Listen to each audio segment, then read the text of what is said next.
This year we shall be observing 6 to 8 years of the establishment of our diplomatic relations with the Kingdom of Thailand at the time that the Philippines is hosting the chairmanship of ASEAN, and also at the same time commemorating 50 years of the establishment of ASEAN. And of course, when the diplomatic relations was established, this was held during the reign of the former king, the late King Bumibol Adulyadej. Thailand is a very important country to us in the Philippines, not only because we are co-founders of ASEAN, but also because Thailand was also one of the first countries that we established diplomatic relations after we received our independence in 1946. So we've had a very long history of relations, our people-to-people contacts between the two countries. As you may recall, in the early 1960s, there were a lot of the citizens of Thailand who studied in various universities and schools in the Philippines. At the same time, we have had the opportunity also of many of our Filipino teachers who have come here to teach in various schools in the English language, which is very much appreciated by the government of Thailand. Especially now that the government of Prime Minister Prayut is pushing for the enhancing the English proficiency of the Thai people. Now, in our bilateral relations, we have also, in 1997, we have concluded a memorandum of understanding to enhance our military cooperation, and also in 1999 to enhance our trade and investment cooperation. We have also established the mechanism of what we call the Joint Commission for Bilateral Cooperation. We are hoping that this year we can resume the holding of the sixth Joint Commission for Bilateral Cooperation. This is where all areas of cooperation will be discussed by the two governments. Actually, even in the absence of any memorandum of understanding, it doesn't mean that the cooperation stops, no? Yes. Because there are other areas of cooperation that we do, even in the absence of any written bilateral agreements. For instance, in the context of the regional framework of ASEAN. So you have the security political community, you have the ASEAN economic community, and the socio-cultural community, in which we all actively cooperate with one another. So that is also one area. In the international community, we also coordinate on many issues our positions with our ASEAN member states, of course, including Thailand, especially in the economic areas.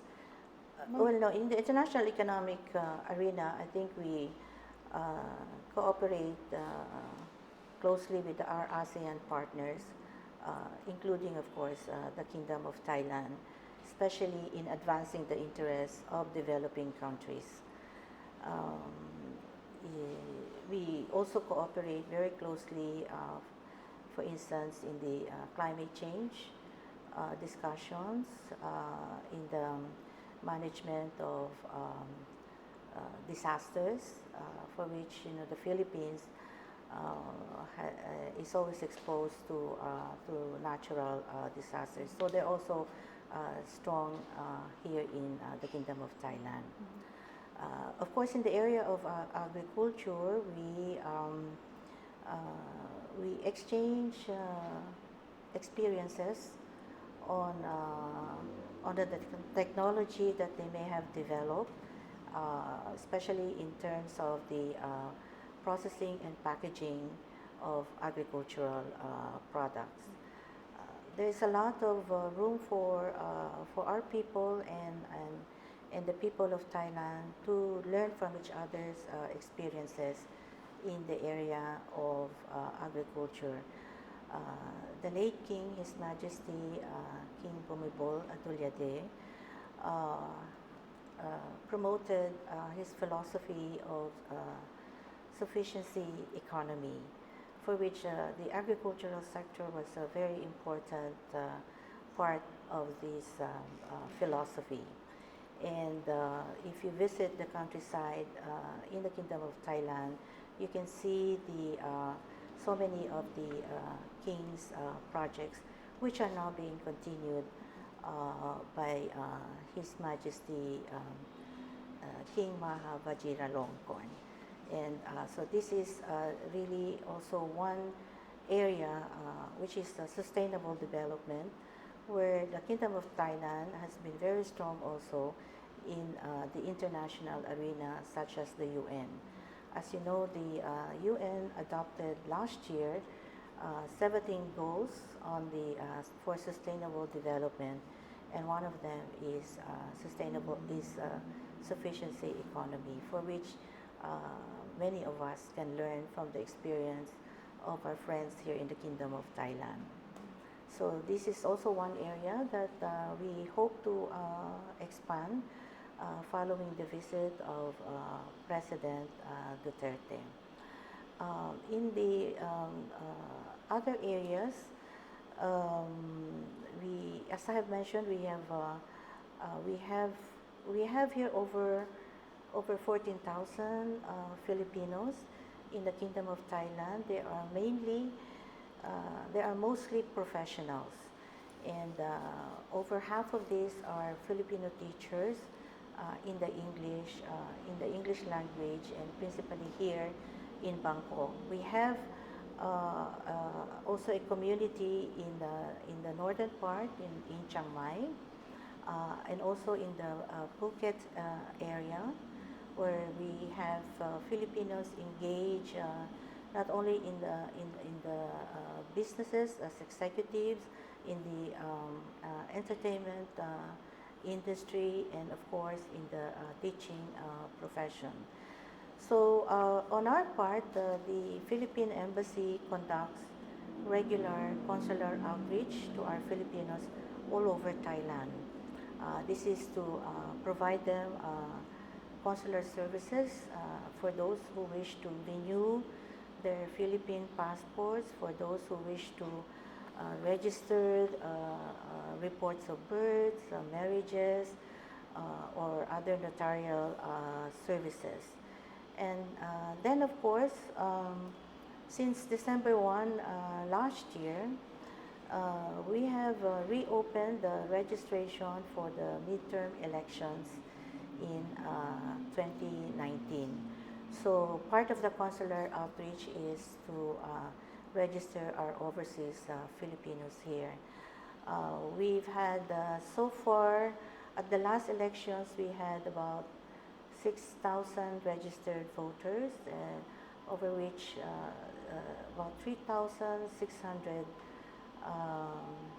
cast their ballots, and 2,600 voted for President Duterte. So there was an overwhelming support for the president here in the Kingdom of Thailand. And so now we're continuing with the registration for the senatorial elections in 2019. And in 2019, we shall be observing the 70 years of diplomatic relations between the two countries. And at that time, in 2019, Thailand will assume the chairmanship of ASEAN. So this will also be a good occasion for both countries and peoples to enhance further our bilateral relations. The President will meet with Prime Minister Prayut Chan-o-cha on the 21st of March. There will be several topics of mutual interest that will be discussed. A whole range from how we could further enhance our bilateral relations by activating the bilateral mechanisms like the Joint Commission for Bilateral Cooperation, the Joint Military Committee, and the Joint Trade Committee. There will also be topics on how we can enhance our cooperation on tourism, on education. I understand science and technology as well. And I think also technical cooperation. Thailand has the Thailand International Cooperation Agency, wherein we have been partnering with our Technical Cooperation Council of the Philippines in furthering some training program activities, not only for our two peoples, but there are certain programs, I believe, that also involve other countries in the ASEAN region. So sometimes the cooperation is we may provide the expertise and perhaps some funding, and also from the Thai side that organizes some of these training programs. So I believe that there are already areas of future possible cooperation between these two government agencies. So this is one thing that will also be touched upon in furthering our bilateral cooperation. In the President's meeting with the Filipino community, the members of the Filipino community are quite excited to meet the President. As a matter of fact, so far we have more than 1,600 that have confirmed, and we are still receiving some more requests for to be included in the forthcoming Filipino community event. So of course we will accommodate as many as we can. We have extended the invitation to all the Filipinos here in the Kingdom of Thailand, from the north to the east to the south. So and of course here in Bangkok. So all of them have been extended invitation. So more than 1,600 have already expressed their interest, their confirmation to attend, and until now we are receiving more requests to be included, and of course we will add them in our list. We at the Philippine Embassy here in Bangkok are most honored by the forthcoming visit of President Duterte and the members of his delegation. We were honored last year on November 9 when the President came here to pay his respects to the late King Bumibol Adulyadej when he passed away on October 13, 2016. The visit of the President to pay his respects to the last king is very much appreciated by the government officials and the people of the Kingdom of Thailand. And this forthcoming visit of President Duterte will surely enhance further our cooperation with the people and government of the Kingdom of Thailand. And we wish all success in this forthcoming visit.